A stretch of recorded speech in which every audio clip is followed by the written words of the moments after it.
Let me take you back. I'm sat on the plane, accepting my complimentary drink, returning to Hong Kong from a summer in Europe. And as I'm sat there enjoying this, little did I know that this man would ruin all of my fun.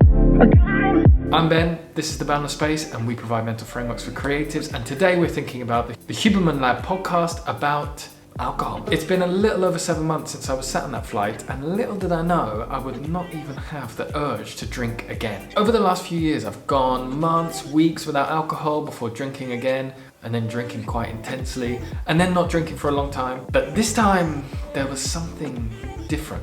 Something changed when I listened to this podcast. So who is Andrew Huberman? Not only is he a neuroscientist at Stanford, he's also a podcast star all over the internet, from water to reproductive health to fitness. Any topic you can think of, there's a 7 to 8 day long podcast that you're going to be able to listen to. But enough about him, we're here for the alcohol, aren't we all? So I've always known that alcohol was bad for me, but I never really understood just how bad for me it was. The message that we got in school was that smoking kills, say no to drugs, but consume alcohol responsibly. And so I took that into my daily life. I think in our society, we feel like if something is sold, it must be good for you, or at least it must be safe.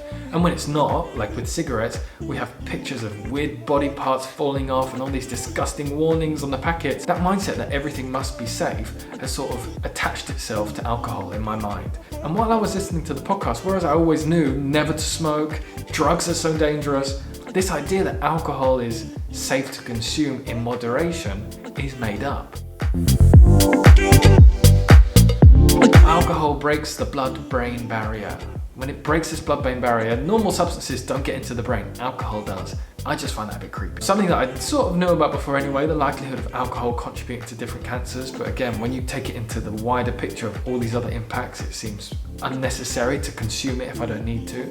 How alcohol increases the production of cortisol and actually makes us more stressed even when we're not consuming it. And generally, about a loss of motivation in life and in work when we are consuming alcohol. So I always try and eat healthy. I don't use certain products on my skin. I aim to get a really good night's sleep every single night, except for when I was drinking. And so where I take a lot of care in every part of my life, it felt like if I was drinking alcohol, it's like throwing a bucket of water on a house fire.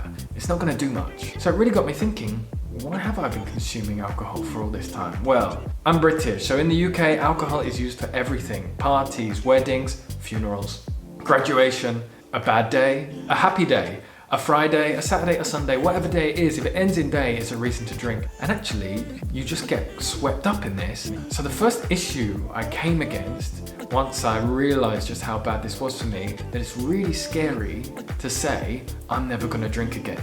So the first thing I had to do was just never do that. Okay, I've accepted that I'm very well possibly gonna drink, but I'm realizing that I'm gonna take it really seriously when I do so. It's gonna have a consequence on my body, and therefore I'm gonna consider that before I take the option to drink. But not saying that I'm never gonna drink again took off so much pressure. Our first challenge came in that 7 months when we were taking the Boundless Space to Seoul in South Korea. Now normally if I'm in a new city, I want to be drinking, I want to go out and do different things, but we only had 3 days. So what was I going to do? Was I going to waste every morning feeling rough with a hangover and not make the most of the city? Or was I going to say, actually, I can do this. I'm not going to drink, I don't want to, and I'm going to make the most of it. And ultimately, I had a better trip because of it. I made the most of those 3 days that I had there and got the most out of the city and loved it. And this brings me on to the idea that I don't need to drink to have fun. I can have just as much fun with zero alcohol. And actually, a lot of the time, it's more fun. I'm actually loving doing things in a different way. I'm actually loving having a clear head. I started to pay attention to the things that got better. So firstly, my mood was amazing. I just felt so much more positive. I felt like I could do anything, which is really, really helpful when you're starting new things.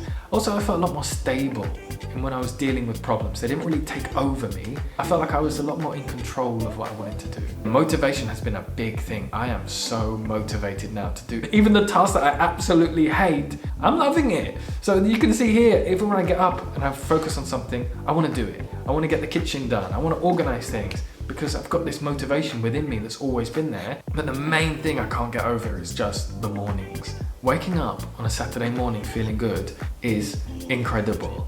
I personally am not a morning person, and so anything that makes mornings more difficult for me is really not worth it. And actually waking up weekend after weekend, weekday after weekday with a clear head, feeling great, is one of the best feelings ever. So I'm not going to say I've become a morning person, I think that would be too far, but maybe a morning adjacent person would be a nicer step. There's a saying I've discovered since I stopped drinking, is that you never regret not drinking the night before.